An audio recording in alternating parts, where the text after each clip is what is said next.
In here. I love historic tours of Minneapolis and seeing everything it has to offer. But if you know me, I like to include a little spooky in my tours, which is why I found the perfect combination. Minneapolis Trolley Tours does this amazing candlelight ghost tour that you have to check out. It's an extremely immersive experience. It's a trolley trip that starts out at a haunted mansion, traveling around Minneapolis locations, exposing ghost stories that the public and business owners would rather left untold. Then a tour of the aforementioned haunted mansion where ghosts of past residents from the 1800s reside, plus a lot of surprises to discover. Next, experience Gertrude's After Hours. Did I mention Gertrude is the mansion's most famous ghost? Maybe she'll show up. And you finish up the tour at Gertrude's Lounge in the haunted basement of the mansion with refreshments and Q&A. The trolleys are climate controlled and the mansion is restored to perfection. Check out MinneapolisTrolleyTours.com for more information. Greg Bakun here. I've told you about the out-of-the-world roast beef sandwiches at Maverick's Real Roast Beef, but I haven't told you about their Philly steak sandwiches, turkey bacon avocado sandwich, BLT, crispy chicken, fish sandwiches, brisket, or pulled pork. Okay, you get the idea. They make a lot of delicious food to the same standard as their famous roast beef sandwiches, and now I'm starving. I'm going to go to Maverick's Real Roast Beef off Lexington and Roseville, and you need to go too. Check out their menu at mavericksbeef.com. With your AM 950 weather, I'm Brett Johnson. Look for partly cloudy skies tonight with a low around 24, Saturday light snow with a high near 37, and Sunday partly sunny with a high around 40. Since 1984, Cafe Latte has been serving up the freshest baked goods and modern comfort food in a cafeteria setting. Their menu is prepared with the best ingredients available. Cafe Latte is a leader in sustainable dining, composting their food and paper waste along with recycling everything they can. Located off Victoria and Grand, more at cafelatte.com. Portions of the following program may be pre-recorded. The views expressed and the opinions given by the individual host, guest, random reptoid, or chupacabra may not necessarily reflect those of AM 950 Radio, its affiliates, or its sponsors. Now, it's time to step into the unknown.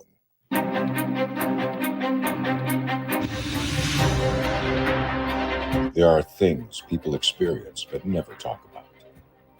A shadow moving in the corner, flickering of the lights, a disembodied voice. We invite you to talk with us. Share your story, share your experience, because this isn't just your story. This is our story. This is GhostBox Radio with Greg Bakun.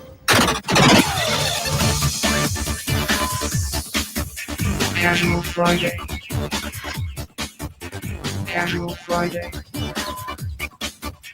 Casual Friday on GhostBox Radio. And this is GhostBox Radio on AM 950, where every night we talk about the paranormal, ufology, Bigfoot, and so much more. My name is Greg Bakun, and tonight we are live from Council Room in Bloomington. All right. There we go, huh? Well, my goodness. Thank you all for coming out here tonight, by the way. I know that there's like 1,000 other panels and stuff going on this weekend at Council Room. So for you all to give me a little bit of your time this weekend means an awful lot. So thank you all very much for coming out here. This is a lot of fun. In Eden Prairie, we have Adam. Adam, how are you doing? Doing well tonight, sir. And I know you are definitely in your element tonight. I'm a fan. I've watched a couple episodes. Just a few, I would imagine. You know, I'm honestly shocked you don't have your giant scarf. I thought you would have at least wore the scarf. Listen, all right, listen. I do have a giant scarf, and it's actually been knitted together by Mike, who's in the audience here, and I'll tell you, I'm a stickler for a lot of things Doctor Who, but Mike. I feel bad for the person he runs into that doesn't have a screen accurate scarf at these things. So he's kind of into it. Let's put it that way. I don't know. Once again, Adam, I just wanted to say I guess I'm still not used to that Casual Friday music because it still took me off guard. It just makes me laugh every single time. How many months is it going to take for me to figure this out? There's been at least only one Friday when you didn't start your attempt to start your intro before the breakdown there at the end. So not bad. I think we've had this, since June? So you're getting there. Something. It's been for a while. Absolutely. Before we get into council room, I just got to say, Adam, I don't know if you know this, but guess where I had lunch today? I'm going to say it's a wonderful sponsor of GhostBox Radio and probably the best Philly I've ever had outside of Philadelphia, a nice little place called Mavericks. No. Oh, I'm shocked. Because I thought you were going to make me really jealous for my, bringing in tonight for my dinner, my gas station hamburgers. Well, hey, I had hamburger. I had hamburger as well. I went to Matt's today, home of the Juicy Lucy. Ah, there you go. Very, very Minnesota traditional before you go to a big British convention. Right on. I had to go back home all the way to St. Michael because I forgot the speaker that people are listening to us in this room right now. So I just I had everything except what I needed for people to actually hear the show. Other than that, we were doing pretty well.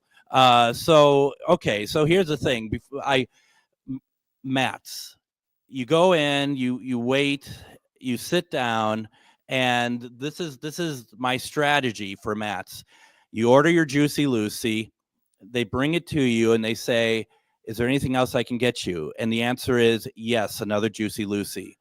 And they did so. And so the story I'm trying to tell here is I had 2 Juicy Lucy's today at Matt's, and it was really good.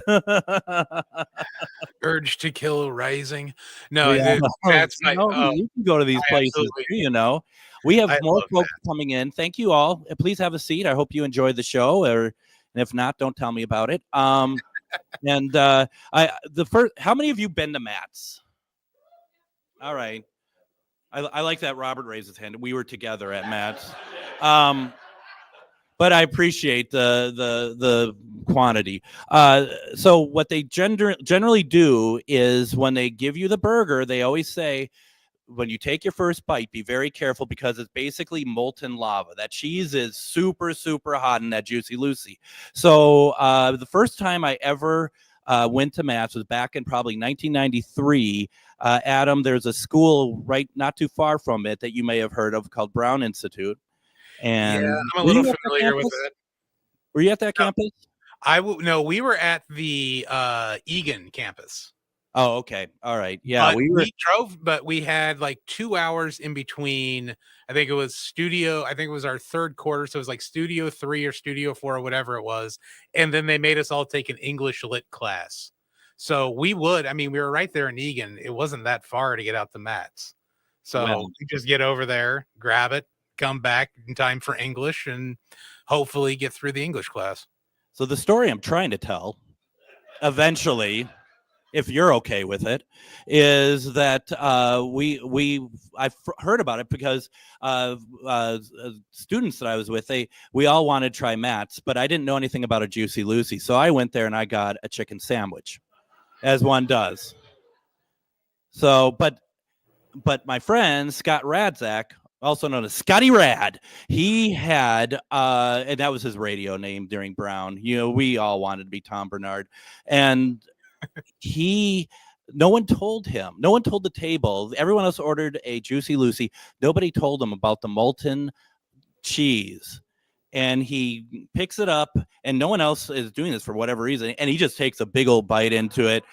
The cheese comes out the butt side of the burger because he has such a big bite into it. And then he starts screaming. And I mean, and us being the caring people we were laughing at him, and we loved every second of it. It got on his skin. It burned his skin. Yeah. It was a scab. I guess the important part about this, though, is it wasn't me. So that's the moral of that story. So now, Adam, when you do decide to go someday, just know, don't take big bites of the Juicy Lucy, okay? I definitely will not. One, because I like to savor it, and two, when I first moved up here, I didn't go to Matt's. I went to the 5-8, and they have their version of the Juicy Lucy. Oh. So that was my first experience, and they did warn about the biting straight in. Yeah, don't bite straight in. That's what we always. Yes. It looks like you want more to say. Looks like you're saying more. No, No, I that's it. wasn't going to say anything else unless you want me to. No, we're good. We're good. I wanted to talk about console room since we're here, and Jason Tucker is going to be joining us later to talk about the convention itself. But he's a busy man, so maybe we won't be seeing from him. But once again, I do want to let everyone know, if you have been thinking about coming out here, you can still do so. There are day passes available. Come on out. It's over. I'm gonna pull it up here because I never ever remember the name of the hotel. It's the Hilton Minneapolis St. Paul Airport Mall of America Hotel. It's a beautiful location. Today I was walking around, went to the dealer's room that is jam-packed full of Doctor Who stuff. There's Artist Alley with a lot of great artists and their creativity. A lot of great panels that are just about everything, and it's not just about Doctor Who. It's about Star Wars. It's about throw me a name of a panel that you all been to today. I know this. Yep, this didn't go well. Okay, I thought all of you are talking at once, and that's my fault. I'm not used to crowds. I'm not used to people listening, Adam. I don't know what's going on here. Sorry, what? I wasn't paying attention. I wasn't listening. Yeah, exactly. Yeah. It's always fun to be upstaged by you. So. Yeah, I mean, I don't know. I think come on out here. I know Matt McNeil's coming out, I think, tomorrow, and still come out regardless. And I think that it's going to be a great day. I have a couple panels tomorrow, and what I'm really looking forward to, though, Adam, and I know you're not a Doctor Who fan per se, so you probably don't know this, but Peter Davison. I'm interviewing Peter Davison on Sunday on the main stage, and so I got to tell you all, I was part of Hugh. We were part of opening ceremonies, and I messed it up. What happened was they introduced all of us. I'm what's called an attending professional at this event, which I'm very honored to be. And they call you up on stage, and you say a little something, and then you leave the stage. And so they call up my name, and I come up there, and I get into my my zone of being funny. And clearly it was too long because Jason who's introducing, he's kind of give me the let's move it along sign. So I was like, okay, already, that's great. And then I go to the wrong part of the stage. And I get off, I don't even know. It's like getting off on a ramp on a freeway. You don't know where you are. And I'm just like, where am I? It's just like, it's like a closet. And then I look back at Anton, who's working on the convention as well.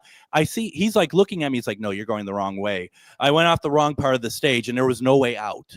And it wasn't like that last year, but that's fine. So I get off the stage and I stuck around because all the other people being introduced, I wanted to show support, because when I went on stage, they're all clapping in the small room behind the stage. And I thought, well, I'm going to be there for that too, for them.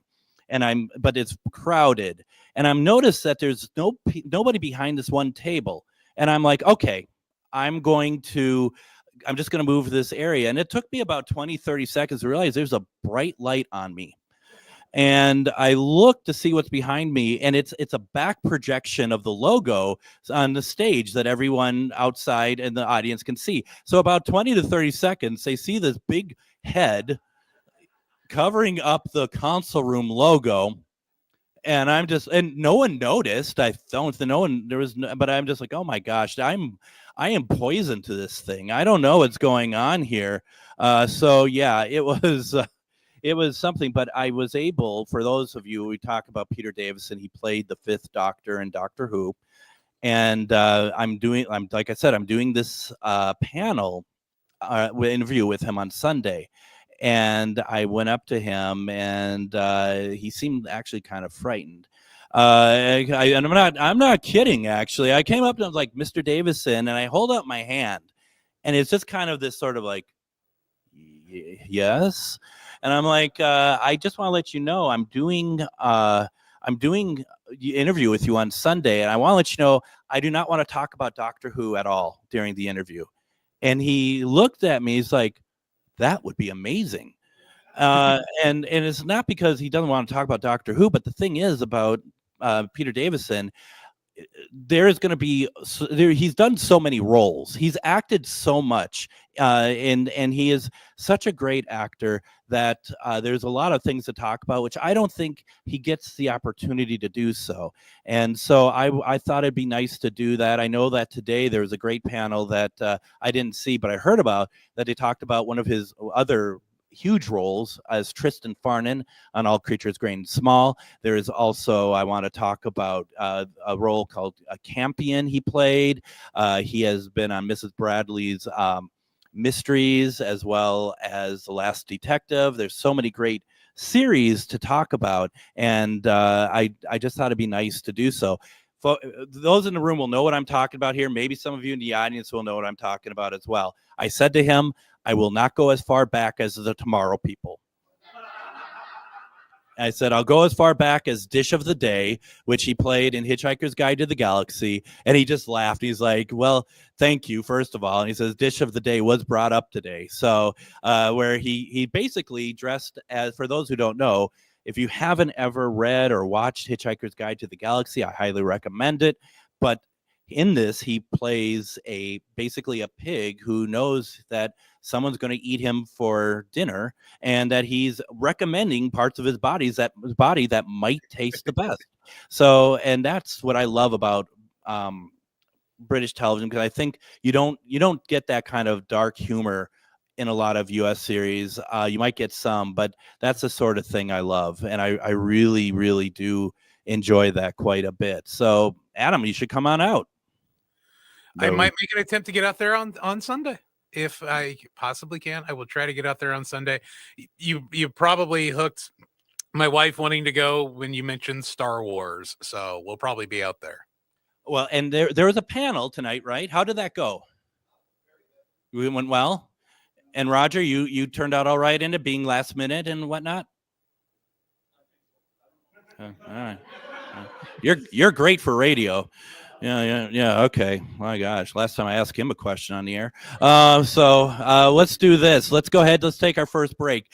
When we come back, I want to talk to our wonderful audience. I'd like to get some up here to talk about convention experiences. You know what? I look at Council Room as a celebration, not only of Doctor Who, but of local fandom, because Council Room is not a big conglomerate running a convention. This is led by a man named Jason and volunteers who are amazing. You're listening to GhostBox Radio on AM 950. Have you ever met someone who not only can help you on a deep spiritual level, but also potentially change your life? Refined Divine is an extremely gifted psychic medium who travels the nation and lives right here in the Midwest. And she offers mediumship, mentorship, house and business parties, energy healing, palm readings, and so much more. Refined Divine has helped thousands, and she can help you. Hi, this is Psychic Medium Deb. I cannot wait to hear from you. You can go to refineddivinepsychic.com. Greg Bakun here. I love historic tours of Minneapolis and seeing everything it has to offer. But if you know me, I like to include a little spooky in my tours, which is why I found the perfect combination. Minneapolis Trolley Tours does this amazing candlelight ghost tour that you have to check out. It's an extremely immersive experience. It's a trolley trip that starts out at a haunted mansion, traveling around Minneapolis locations, exposing ghost stories that the public and business owners would rather left untold. Then a tour of the aforementioned haunted mansion where ghosts of past residents from the 1800s reside, plus a lot of surprises to discover. Next, experience Gertrude's After Hours. Did I mention Gertrude is the mansion's most famous ghost? Maybe she'll show up. And you finish up the tour at Gertrude's Lounge in the haunted basement of the mansion with refreshments and Q&A. The trolleys are climate controlled and the mansion is restored to perfection. Check out MinneapolisTrolleyTours.com for more information. Greg Bakun here. Like you, I love good, fresh, delicious food. So I want to tell you about this treasure in Roseville called Maverick's Real Roast Beef. Maverick's has the best roast beef sandwiches I've ever had. Made fresh every order. Add fries or onion rings dropped in the fryer when ordered, and you have a winning combination. Maverick's Real Roast Beef has a lot more than roast beef, so check out their website, mavericksbeef.com, or check out their restaurant on Lexington in Roseville.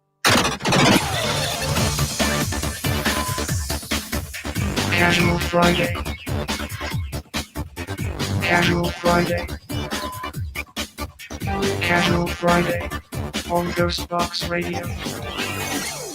And it is Casual Friday, and we are live from Council Room in Bloomington, a big Doctor Who convention this weekend. So thank you all so much. You know, one of the things I wanted to talk about, and you know, there's a lot of people in this room that I've known for many years, and the more I had moved over to paranormal, the more I moved kind of away from like the Doctor Who conventions and stuff, just because there's not enough time in the world, whatever. But you know, I was just thinking how being back here tonight is just like coming home. And I think that's what I love about Council Room more than almost anywhere else, is that this is a convention that is different than the other ones. And I truly mean that, is that people are putting together this convention who are thinking about what's the best way for this convention to not only survive, but to make people happy. And I think that that's something that is, I'm not saying other conventions don't do that, but I just feel like it is so obvious at this convention. And people ask me, well, what is it about, you know, Council Room you love? And I said, it has a great Minnesota vibe to it. And I mean that in a good way. Because and it's really wonderful. And, you know, I want to talk to a few people in the audience tonight, because this is our convention. This is our experience. And have Ben with me. And Ben works on Council Room. And I've known Ben for a very long time. How are you doing tonight? Fantastic. Thank you. You're very welcome. And you can just hold a little bit closer to you. There you go. Like this? Yep, I think so. And, you know, Adam, just let me know if he's not coming through too loud or whatever else. It's different from person to person. Okay. So, do you remember your first convention? I do. It was MiniCon 1999. Oh, wow. And that's where I met my ex-wife. Wow. So thanks for bringing that up. The painful memories are probably going to just keep on rolling in this conversation. So, next you'll tell me you're at my wedding. No, you weren't. Yeah. And a couple of you were. Sorry. And I was a Doctor Who fan looking for other Doctor Who fans, and there weren't a lot there, to be honest with you. Yeah. And then I heard about this convention that was going to come up that summer, Convergence. And that was the second one I attended. There's a lot more Doctor Who stuff there. Sure. Mm-hmm. And what does Doctor Who mean to you beyond a television show? It means community. Okay. It means friends and family and people I come see every year, and people, because I was part of the group that started Council with Jason. Yeah. Because it started with a bunch of us just going out doing Thursday Tavern, and I think Jason was like, one day, why don't we do a convention? Yeah. So I feel accepted, and I feel this is my community, and I'm glad to be a part of it. I think it's really important that and I want to ask that question about beyond a television series, and anyone out there who is listening and might be like, well, a television series, I mean, it's just a television show, but it's not. And a lot of shows are not. No.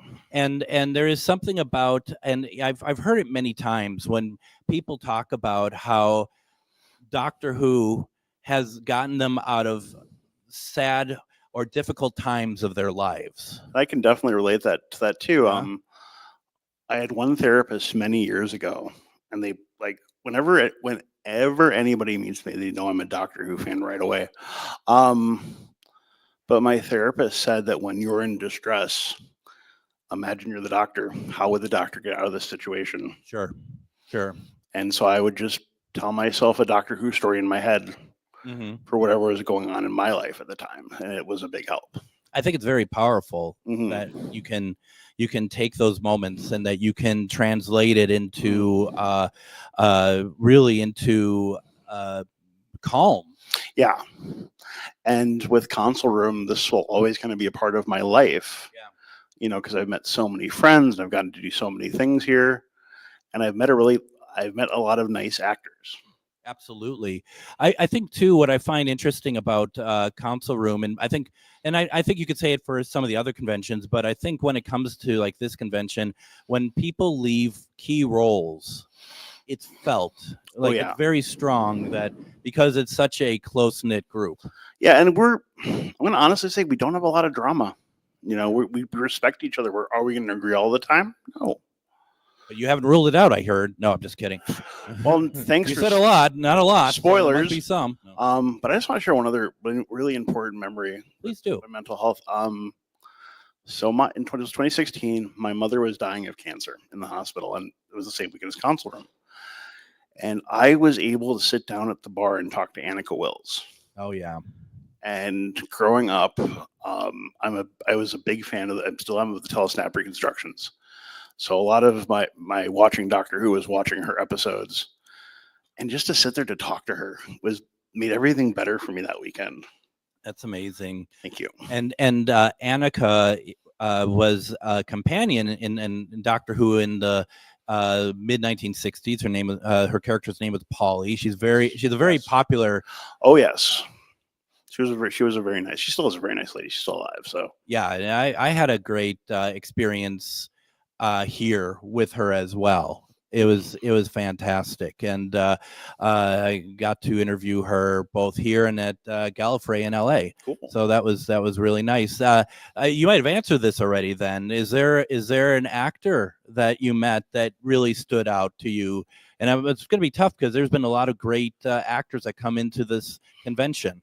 Well, honestly, Sophia Aldred, who played Ace, because it was in this room too. I got to help get her water. Okay. And I helped her set up her Kindle. Okay. And, whenever I going to meet a star of a TV show, I'm very apprehensive to get around them because, hey, they're coming out here. This is kind of a vacation for them. But Jeff Elston, who's right across from me, he's like, hey, can you help Sophie with these things? And it made me feel accepted by everyone in Sophie, That's great. Can you get me some water? No, I'm just kidding. Well, your glass looks kind of full there, so let's wait. That means you're an optimist. When the glass is half full, then you're an optimist. I guess so. All right, there we go. Ben, thank you so very much. Thank you. And that's just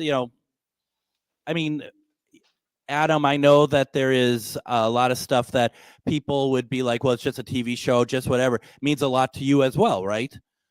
Yeah, I mean, what he mentioned there with a community, and there is a community within certain fandoms. Doctor Who, of course, thank you so much. has a great fandom, has a great tight knit group of people. You have Star Trek fans, you got Star Wars fans. They all kind of they all find their little mesh, and it does become one big community, which I really do enjoy. Like the one show, and unfortunately, it's not a live action show, but I feel that way with the Venture Brothers and other Venture Brothers fans that I run into. You all know, yep, okay, yeah. Got a lot of people in the audience going, yep.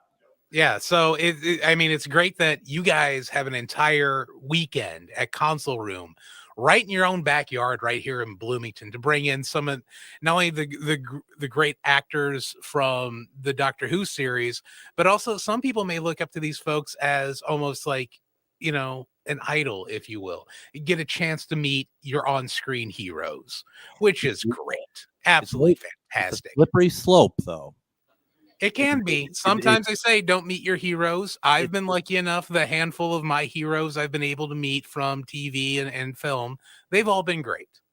So my first Doctor Who 3-day convention was and this I make it sound like this is a big deal. It's so tame, but was being a 14-year-old or whatever I was Time Fest in 1988.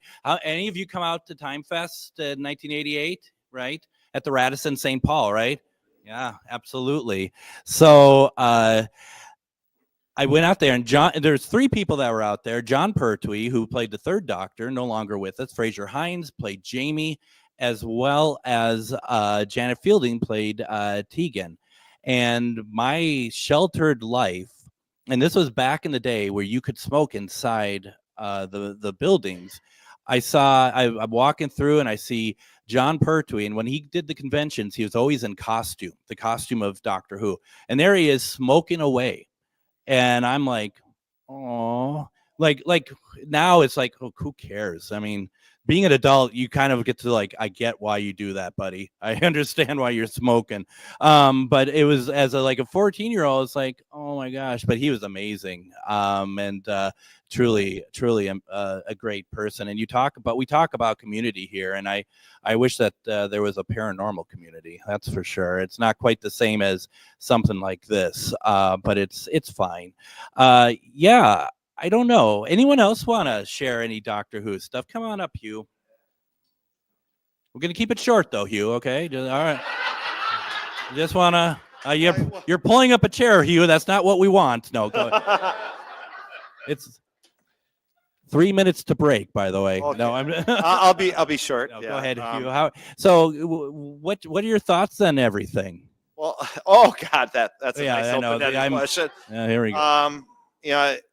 I like to keep myself busy during the convention with others with convention stuff.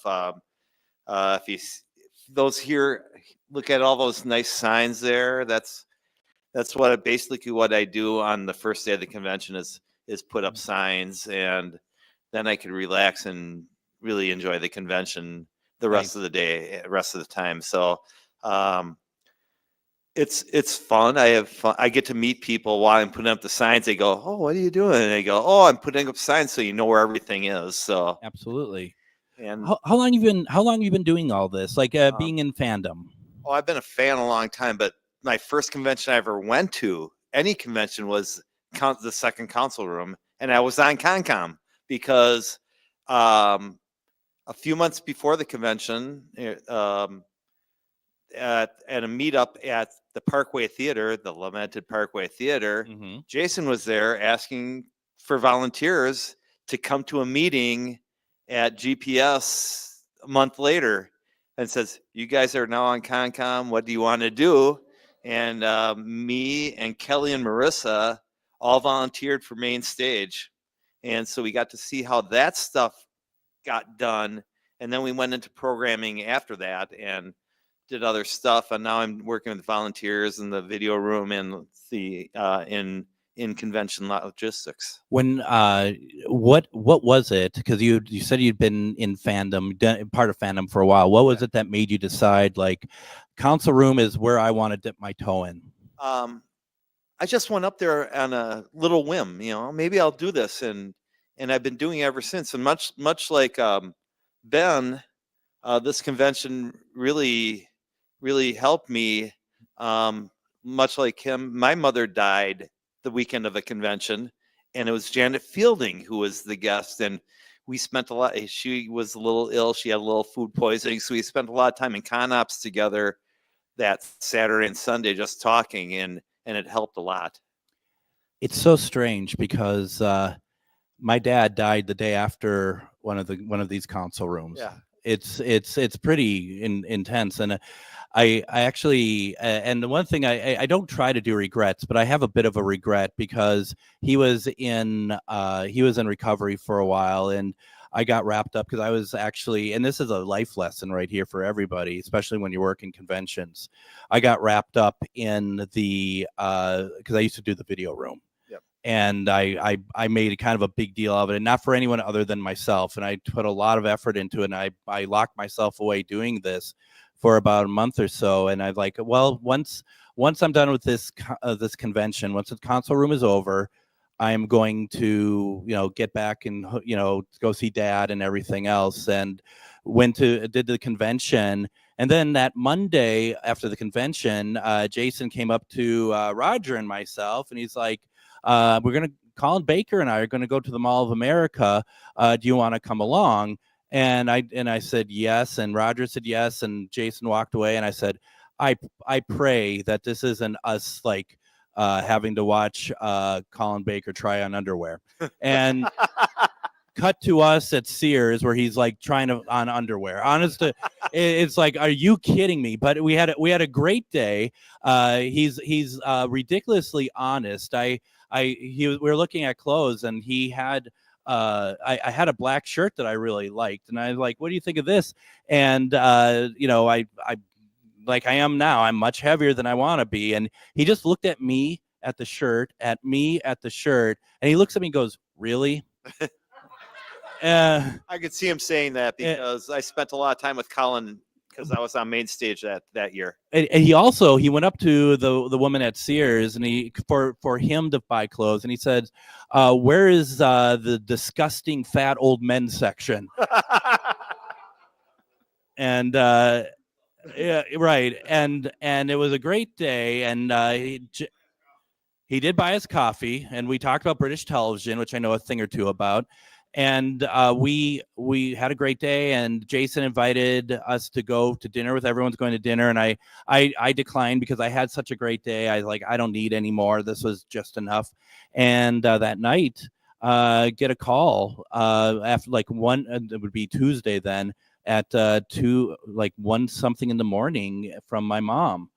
And it's just like, I know that this isn't a good call, and thinking that I could put it off by not answering whatever it was. And then my sister called, and that's when I knew that this was really serious. And I answered and found out that Dad had passed away.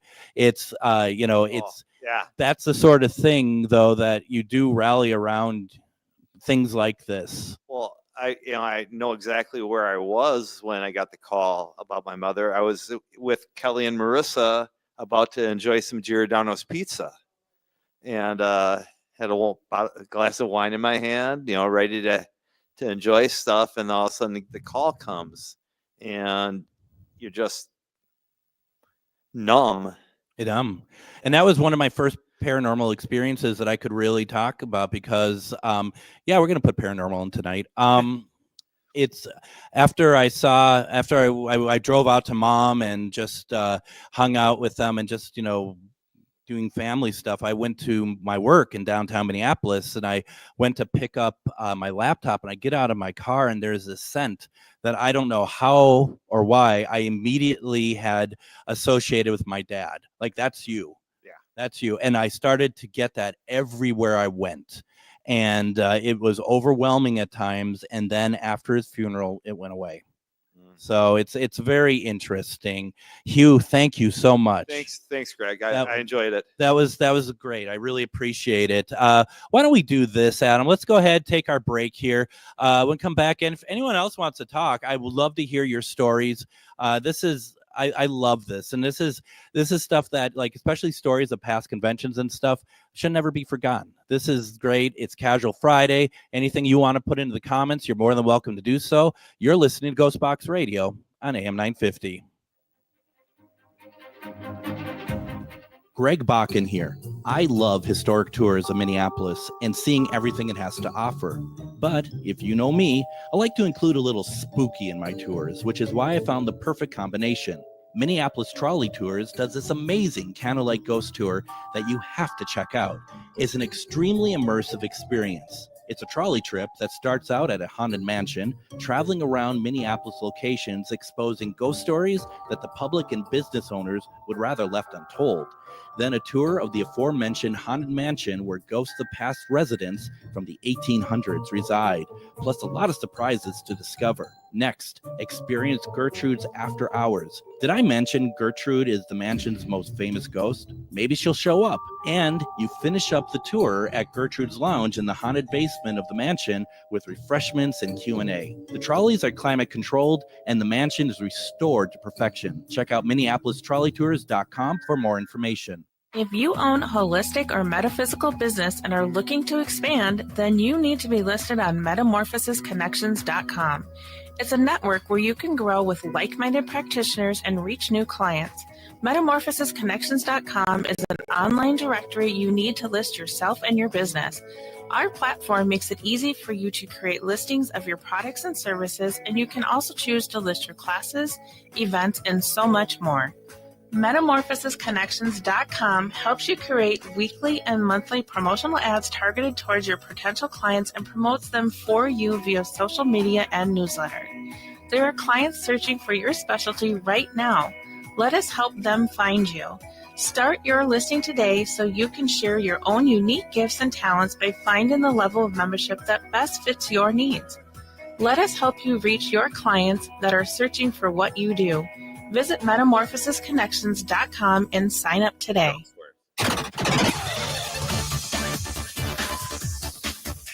Casual Friday. Casual Friday. Casual Friday on GhostBox Radio. It is Casual Friday, and I'm taking this Casual Friday, and I took it to Council Room, and just so happy. I'm so happy to be out here. I hope this was worth your time, folks. I don't know if, and a couple of you just fell off your chairs sleeping, and I just like, oh, that was probably a little too close to home, Ruben, wasn't it? Sorry.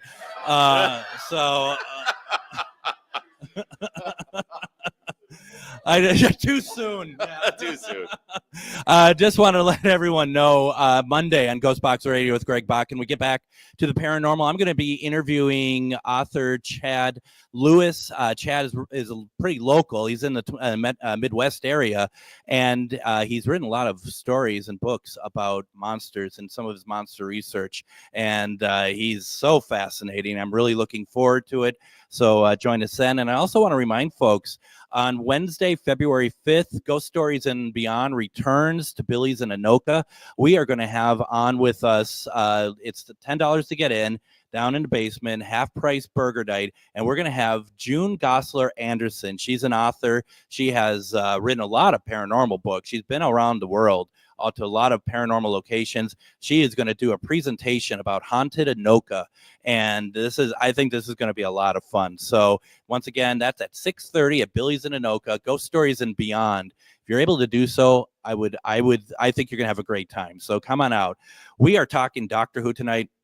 More importantly, we're talking about Doctor Who conventions, because Council Room is such a great place. Once again, you can do day passes for Saturday and Sunday.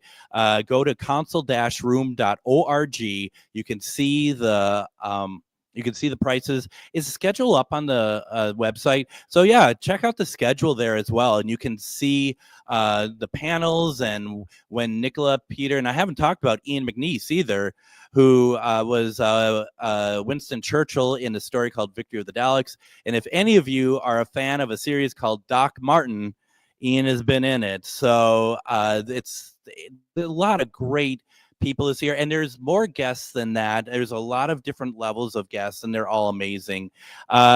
I have with me Bill, who's been on the radio show before. We talked about Frankenstein, the Universal films, and that was a great conversation.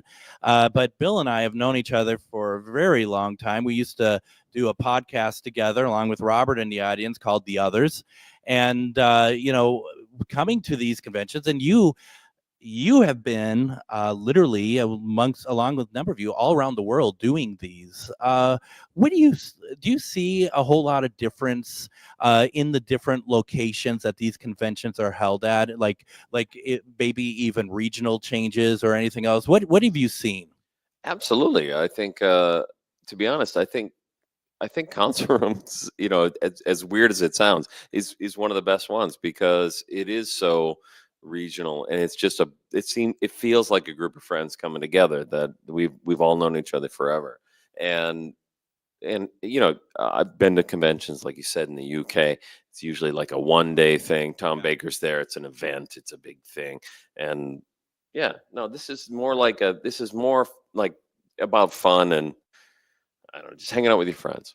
You bring up something that's interesting, is at some of these one-day events, or even some of the bigger ones, and I don't mean that bigger ones are not good. It's just that it's something that I noticed is like here, I can walk around and I can literally walk into Peter Davison. He'll be walking around by himself.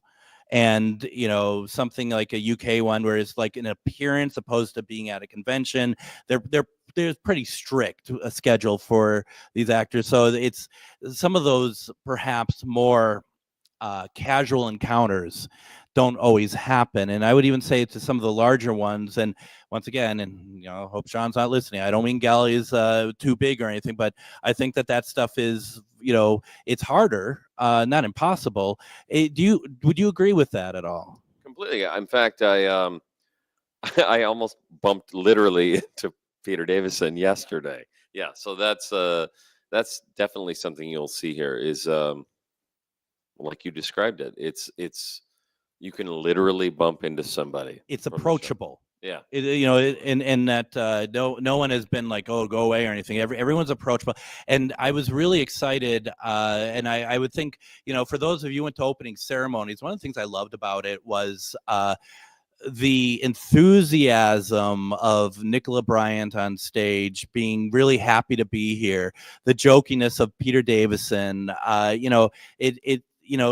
These things need an energy to set the tone, to set the vibe, and I feel like that's really just, this is high energy this week, and it feels really good. It feels like a lot of good stuff. And one of the great things too is you're getting to see friends that you don't see very often. A lot of close friends that come in from Iowa or Wisconsin or whatever. Absolutely. Like it happened to me today. Like I kind of forgot how much I love Doctor Who, to be honest, when I came to this convention.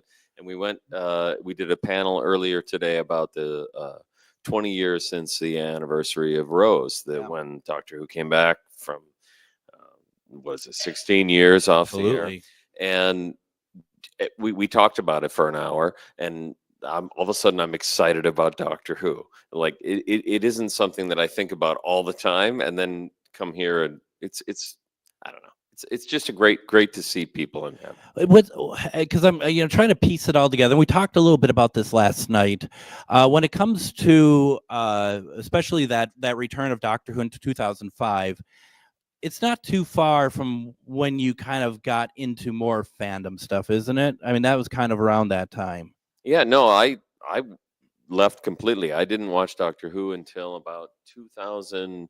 I want to say 2002, and I think it started airing back on our PBS station here. Sure, yeah. And then it seemed like just a couple of months later, all of a sudden it was announced that the show was coming back in 2003, and that level of excitement is what we were talking about on the panel today. Yeah.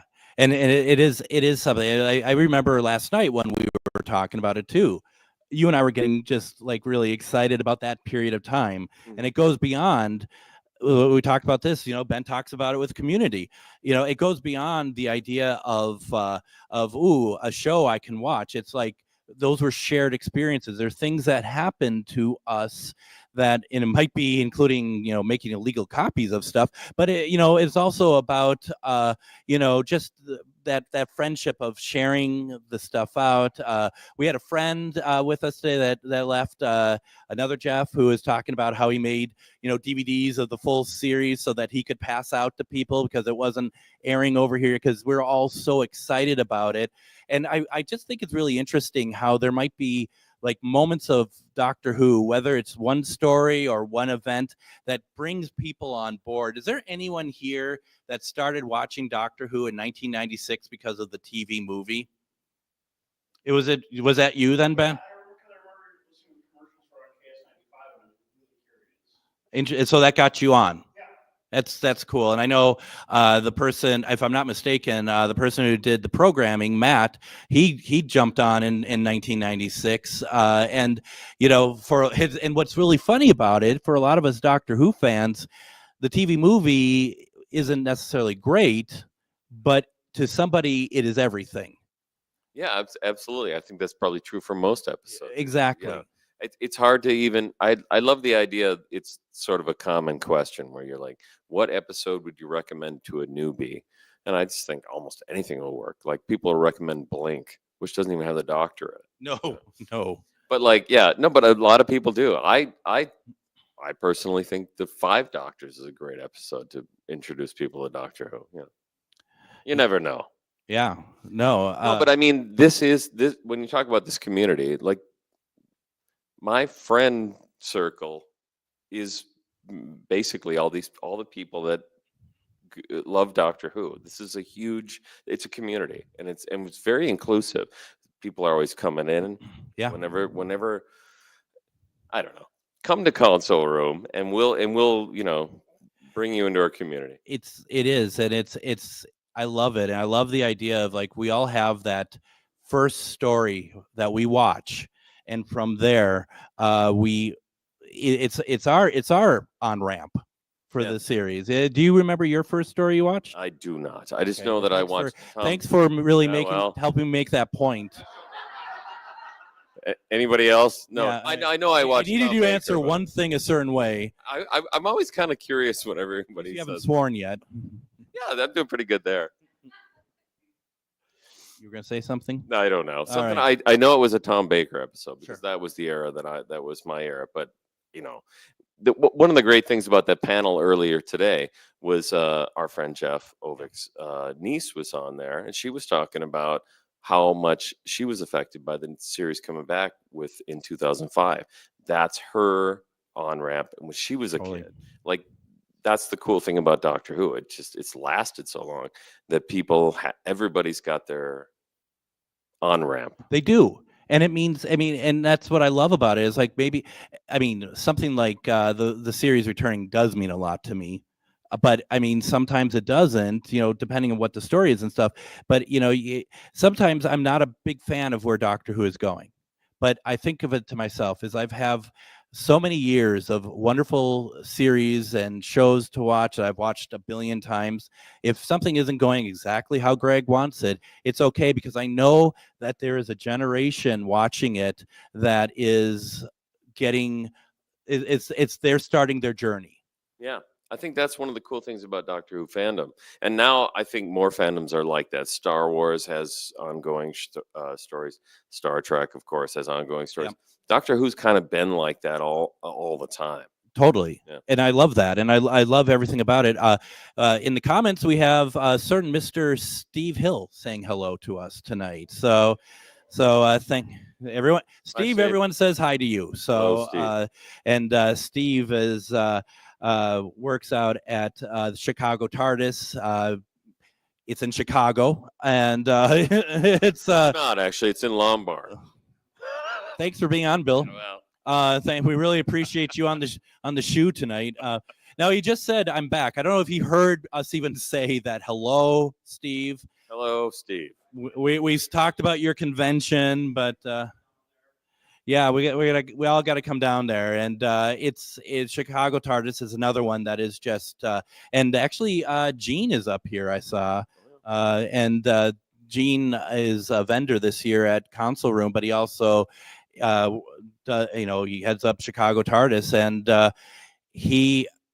you want Doctor Who merchandise, come on out to Console Room in the dealer's room, and there is so many great things, and it's a lot of vintage stuff I saw this time, and I love that. It's really good. Am I losing you, Bill? No, okay. I bought a David Prowse pin at a Doctor Who convention. A David Prowse pin? Yeah, not Darth Vader. No. It's a pin of David Prowse, and it was a picture of him when he was like a bodybuilder. It was fantastic. Yeah, and I gave it away, so I don't know where it is. Okay. Wow, what a story. Yeah. Tell us more. Okay. No. Well, I have two people tonight ask me if I cut my hair in the comments. I have not. You haven't cut your hair? It's just a different toupee tonight. So it's all right. We have Steve would like to know what was your favorite event today at Console Room, and we can start with you. Anyone else who wants to share, we'll get to you all as well. I was on a panel today, so I'll pick that. But I think the Peter Davison interview was pretty fantastic. Radio. What? The Peter Davison interview was pretty great. Although I don't think it'll be as good as when you interview him in a couple. Yep. Nothing. I love pressure. That's great. Thank you. That's great, Ben. Well.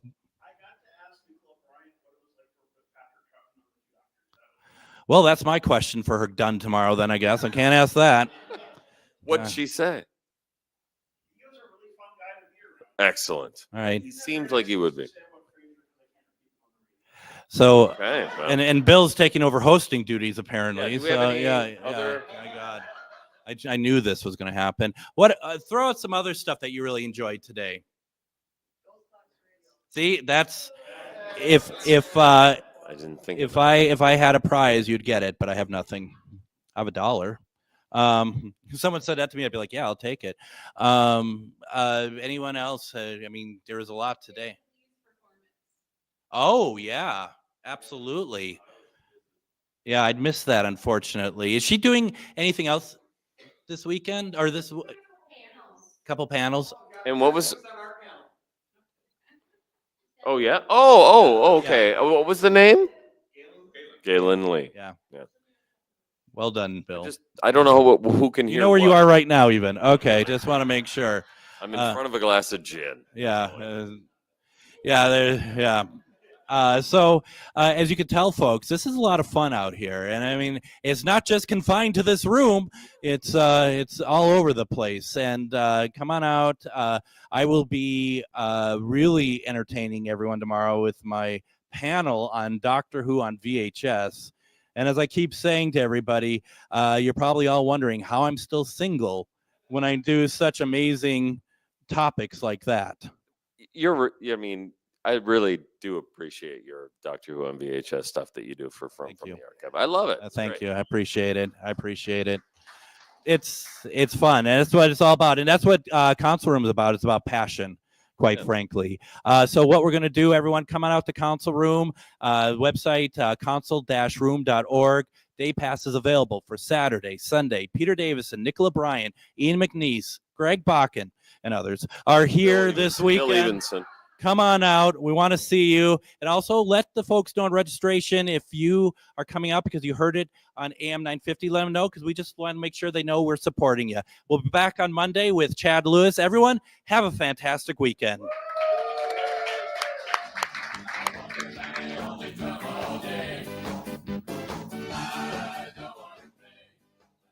Join me, Tom Hartman, where smart people get their news. The Tom Hartman Program on AM 950.